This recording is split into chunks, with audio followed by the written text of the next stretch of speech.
Good morning, students. I am MRK. Today, class 10th Max, chapter 8, Statistics and Probability, exercise 8.3, 5 mark questions, important sum மட்டும் பார்த்துட்டு இருக்கோம்.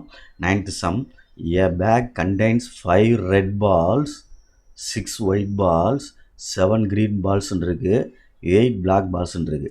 நான் எடுத்து எழுதையில் அப்படியே எடுத்துகிட்டு வரேன். ஏபிசி, அதாவது ஆறு ஒயிட்டு ஜின்னு எடுத்துகிட்டு வரலாம், இல்லைனா ஏபிசின்னு எடுத்து செய்யலாம்.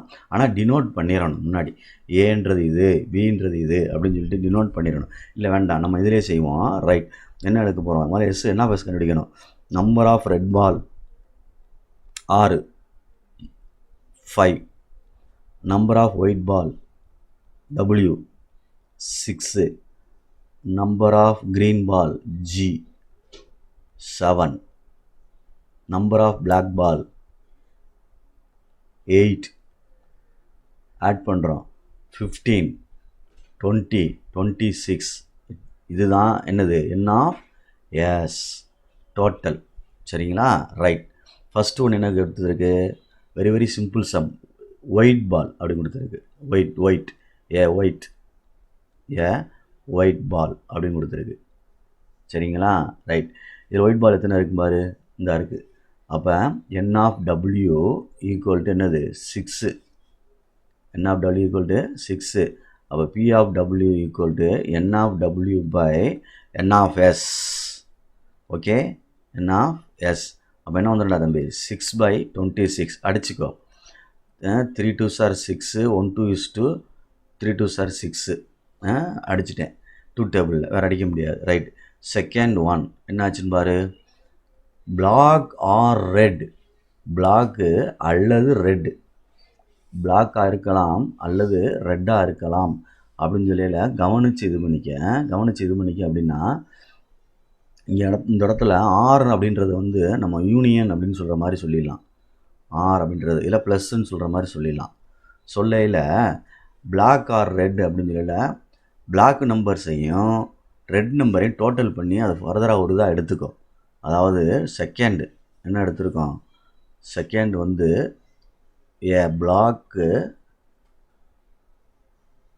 ஆர் ரெட் பால் அப்படின்னு எடுத்திருக்கேன். ரெட் பால் அப்படின்னு எடுத்திருக்கேன். சரியா? ரைட். இப்போ பிளாக் எத்தனை இருக்குது? 5 இருக்குது. ரெட் எத்தனை இருக்குது? 8 இருக்குது, 5 இருக்குது. அப்போ ரெண்டையும் டோட்டல் பண்ணோம்னா, சரிங்களா சொல்கிறது? 8 + 5 என்னது? 13. அதுக்கு ஒரு நேம் கொடுப்போமா? N of R plus n of red எழுதியாச்சு. N of B. 5 + 8 equal to எவ்வளோடா தம்பி? 13. சரிங்களா? இப்போ மொத்தமாகவே எழுதிடலாம். இல்லை இதுக்கு நேம் பண்ணுறோம் அப்படின்னா என் ஆஃப் கேபிட்டல் ஏன்னு பண்ணிடுவோமா? சரி, பரவாயில்ல. என் ஆஃப் கேபிட்டல் ஏ. அப்போ என் ஆஃப் கேபிட்டல் ஏ அப்படின்றது எவ்வளோ வந்துச்சு? 13. அப்போ P of capital ace equal to probability N of A by N of S அப்படின்னு அர்த்தம். இல்லைன்னா இது ரெண்டையும் ப்ளஸ் பண்ணி எழுதுகிற மாதிரி எழுதணும். 13 பை என்ன வந்துடும்? 26. அடிச்சிட்டோம்னா 113 13, 213 26. அவ்வளோதான். அடுத்து தேர்ட் ரோமன் லெட்டர். அடுத்து என்ன இருக்கும் பாரு? Not white. ஒயிட் இல்லை அப்படின்னு அர்த்தம். நாட் ஒயிட்னா ஒயிட் இல்லை. அப்போ மற்ற பால்ஸை ஃபுல்லாக ஆட் பண்ணி போட்டுடலாம். அதை வேணால் சீன் எடுத்துக்கிடுவோம். நாட் ஒயிட் அப்படின்றத சீன் எடுத்துக்கிறோமா? சி இல்லை பீன் எடுத்துக்கிட்டாலும் சரி. பீன் எடுத்துக்கிறோம். பீனா பிளாக்னு வரும்ல, அப்போ சி எடுத்துக்கிறோம். ஏன்னா அந்த இது இல்லாமல் பார்த்துக்கோ. சி எடுத்துக்கிறோம். என் ஆஃப் சி என்ன வரும்? அந்த ஒயிட்டை மட்டும் விட்டுட்டு பாரு. ஒயிட்டை மட்டும் விட்டுட்டுனா ஆரை விட்டுரு. அப்போ 20 வரும். சரிங்களா? 20. அப்போ P of C is equal to N of C by N of S. அப்போ என்ன ஆகும்டா தம்பி? 20/26. 10/13. 10/13. அவ்வளோதான். அடுத்து fourth Roman letter. Neither white nor black. அதாவது ரெண்டுமே இல்லைன்னு அர்த்தம். ஒயிட்டும் இல்லை, பிளாக்கும் இல்லை. ஒயிட்டையும் எடுத்து விட்டுரு, பிளாக்கையும் எடுத்து விட்டுரு. ரெண்டுமே கிடையாதுன்னு அர்த்தம். சரிங்களா?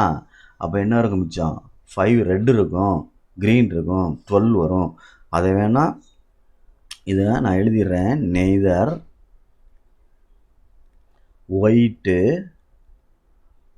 நார் பிளாக் அப்படின்னு எழுதிட்டு இதுக்கு வந்து டின்னு வேணால் எடுத்துக்கோ. என்ன of D 7 5 12, green ரெட்டும்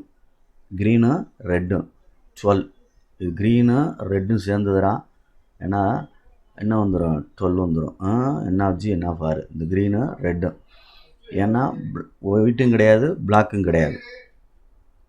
P of D equal to N of D by N of S, 12 by 26. அப்போ அடித்தோம்னா 6 2s are 12, 13, 6 by 13. Okay students, 5 mark sums very very important. So please carefully understand பண்ணி செஞ்சுக்க. Simple sum. இந்த இடத்துல எழுதுவாங்க சில பேர், let A B the event of getting எழுதலாம். Let A B the event ஒன்றுக்கு எழுதுவாங்க. ஈவெண்ட் ஆஃப் கெட்டிங் நானும் உனக்கு பெருசாக தெரிஞ்சதுலாம் எழுதலை. Event of getting A black ball or red ball அப்படின்னு எழுதலாம் இந்த இடத்துல. அதே மாதிரி இந்த இடத்துல சிக்கு எழுதல. Let C be the event of getting, let C be the event of getting என்னது நாட் எ ஒயிட் பால் அப்படின்னு எழுதிக்கலாம். இதெல்லாம் ப்ரெசன்டேஷன். இந்த சீனா என்னன்னு சொல்கிறதுக்காண்டி இந்த இடத்துல எழுதுனா எழுதலாம், உன்னுடைய விருப்பம். இந்த இடத்துலையும் எழுதுனா எழுதிக்கலாம். சரிங்களா? இது வந்து டாபிக் மாதிரி அண்டர்லைன் பண்ணி போட்டு நீட்டாக செய். ப்ரெசன்டேஷன் யுவர் சாய்ஸ் அன்றைக்கே சொல்லிட்டேன். ஓகே குட், பார்த்து. அதே மாதிரி டீன்றது லெட்டு டிபி இதை எழுதுனா எழுதிக்க. சில பேர் எழுதுவாங்க let D be the event of getting அப்படின்னு சொல்லி கொஸ்டின் உள்ளதை எடுத்து எழுது. நெய்தர் ஒயிட்டு நார் பிளாக் அப்படின்னு எழுது. அவ்வளோதான், வேற ஒன்றும் கிடையாது. Okay, thank you.